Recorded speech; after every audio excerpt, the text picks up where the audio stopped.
please, Gerard, introduce yourself. Thank you.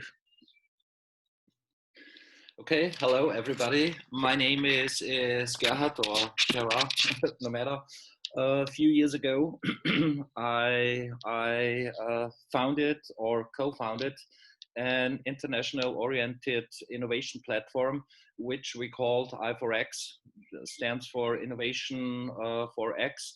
And what we are focused on is the development of future models, but not only as a theory, but for us it is very, very important to make it real, to make things happen. And this led at a certain point to the creation and invention of a kind, it's kind of an event. We call it Moonshot, and its purpose was to create within only 72 hours real projects out of a previously unknown idea.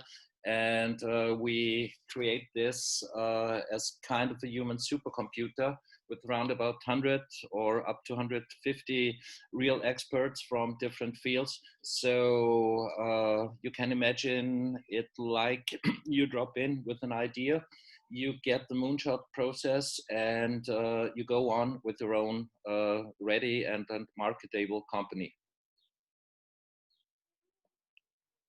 So you're fine with that, or yeah, that's a perfect introduction. Thank you very much, Gerard.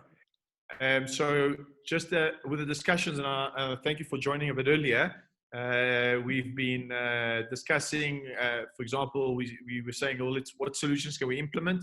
And then the thing is, before you can implement these, what is the context? What's the requirement? What is the need that we want to address? And we had a really good discussion in terms of setting up a foundation or a physical platform that through which you can work and bring diverse people together to co-create. Because if we brainstorm and we bring the idea, how does it get implemented? So Kilian was talking about foundation and as a hub of activities and different activities. And then we were talking about the context of the solutions and the smart cities and the thematic approach, and what type of programs could we use to actually launch those initiatives. And then we showed some examples as well. And lastly, for example, you can use thermometers with Internet of Things that can send details to the hospitals, to government, to whoever it is, to capture that information as one of the solutions. And the other point was, so how we could create a platform through blockchain that connects that community. But so exchanging various ideas, but I think, so with all these different components, I think what would be nice is, and with this moonshot idea, concept, these different things that exist, how do we actually physically launch them? Kilian, like already mentioned, so let's get the team going based on the discussions we've had, that he wants to, and suggested that we get this thing going off. So I'd like you to just share some thoughts on that. And then after that, if Kilian can make the presentation, and then we can have a discussion on that presentation, perhaps some practical steps that could be taken, just to some creative thinking around that type of presentation or additional things. So if anyone else has got thoughts, but yeah, that's what I suggest. Okay, I'm fine. I'm fine with that. So, Kilian, would you like to share some thoughts on that?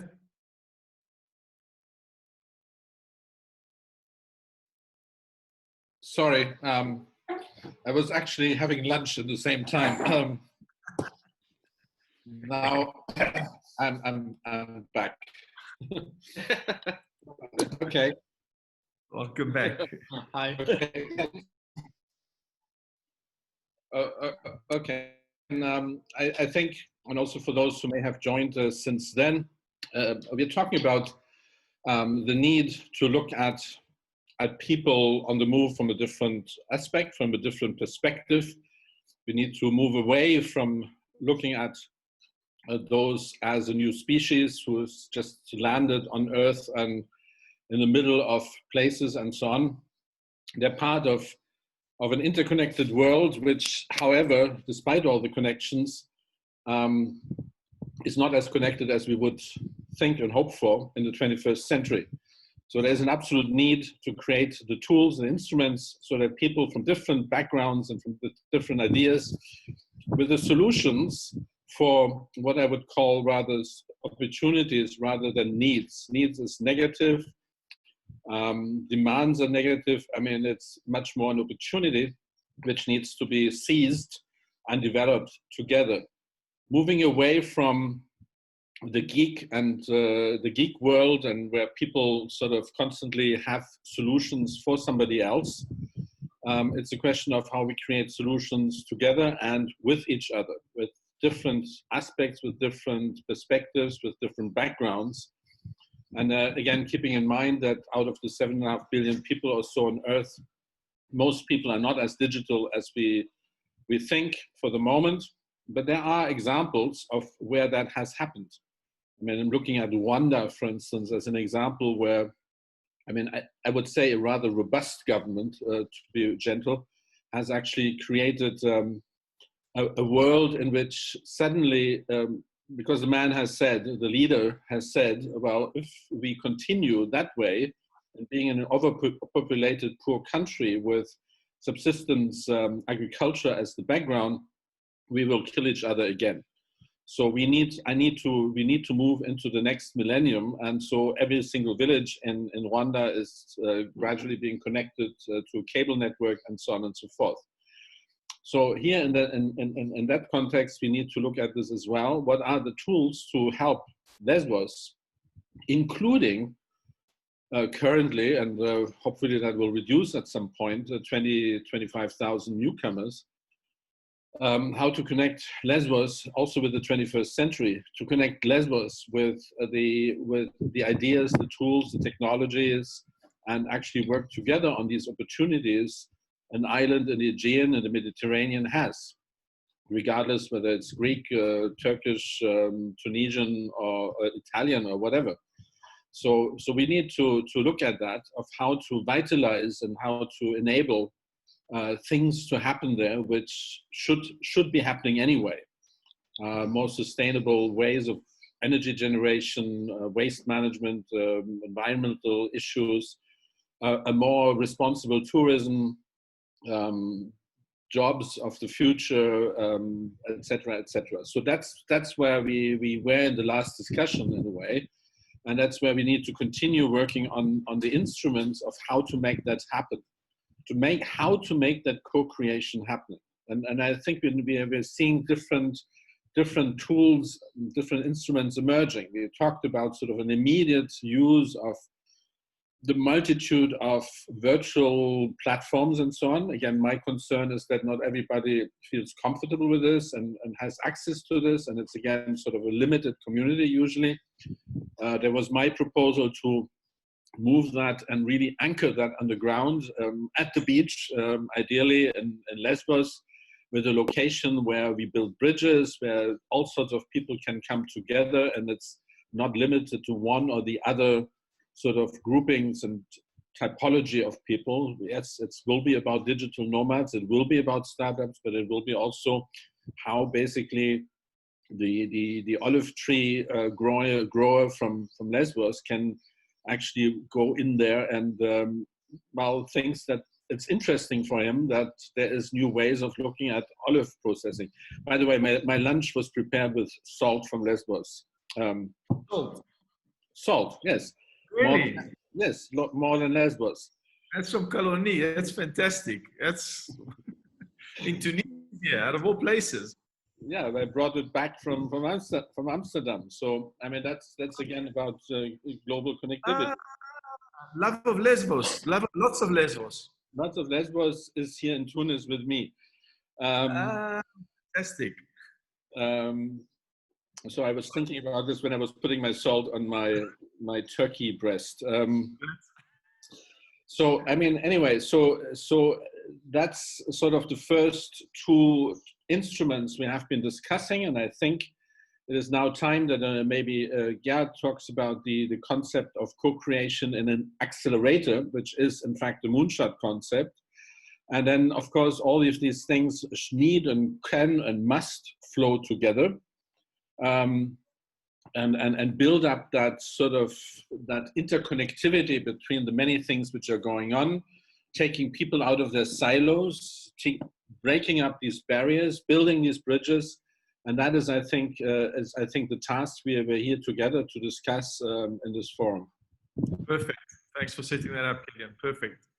Gerard, over to you. Okay. If we're talking about the moonshot, I would like to open with some statements, key facts. Okay, just to step in and to give the possibility to understand the vision behind a bit better. First of all, we are losing time because we don't use chances. Okay. And if you don't use chances, you don't use potential, and this endangers a common future, okay? A useful future. We talk too much, we act too less. I think it was Charlie Chaplin from the Big Dictator, this quote.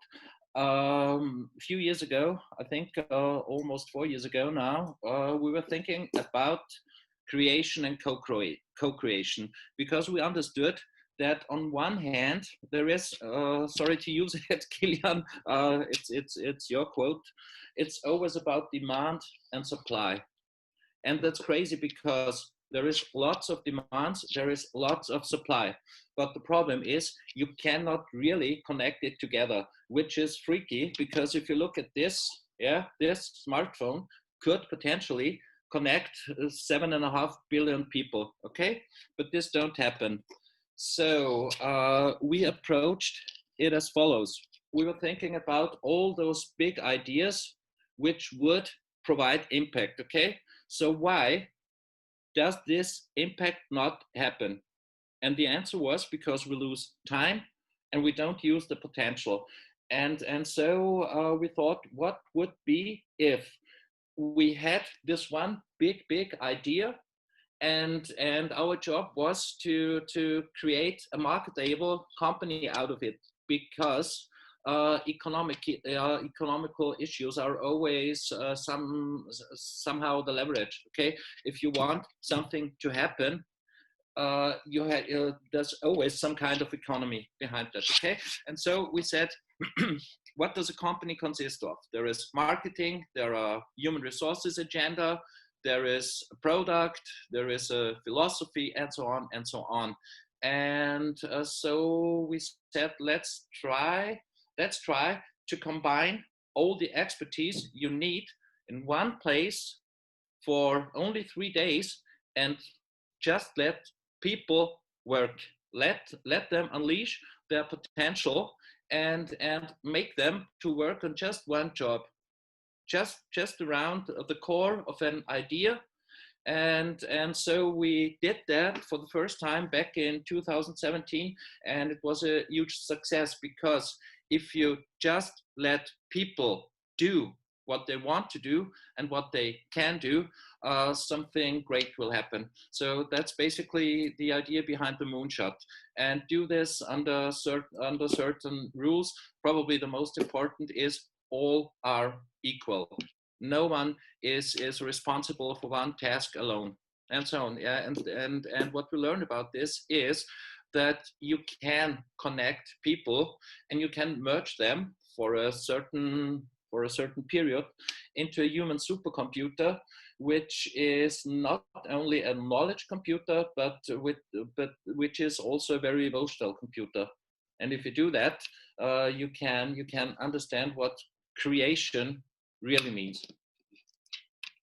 So we think that a procedure like the moonshot could really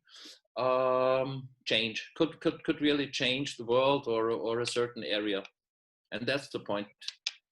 We're always talking about things we don't really need.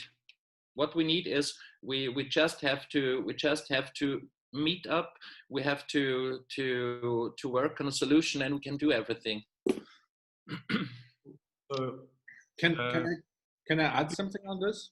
Of course, Kilian, you've been part of the moonshot 2 times. You can tell this probably way more better than me.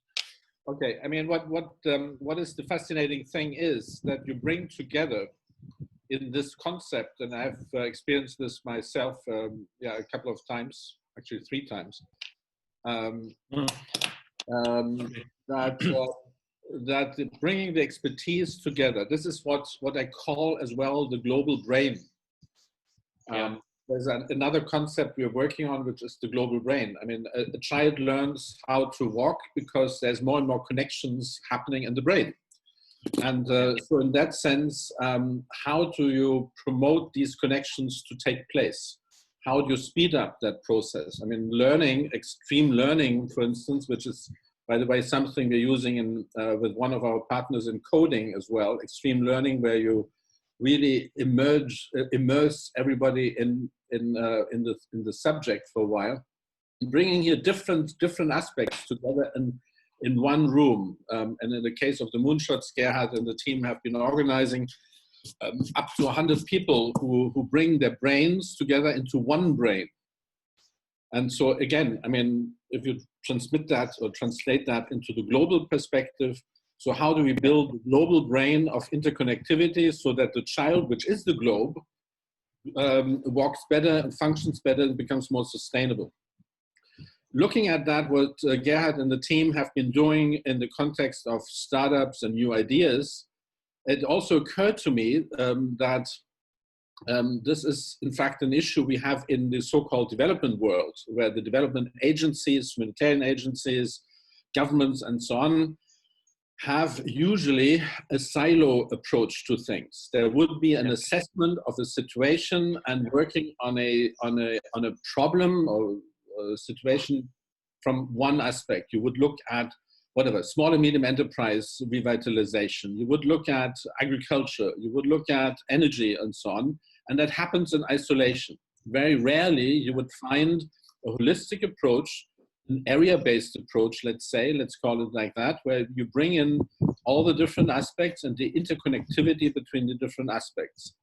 So here, what we are talking about, and that was also why we're now in this panel, is to look at the Lesbos child, if you want, to grow faster, because you're bringing in that sort of interconnectivity and concentrate it and create an amazing synergy within a few days, where you come up with a number of work streams out of this. You're bringing in the agriculturalists together with the tech people, with the tourism experts, with the small and medium enterprise people, with the educational people, and so on and so forth.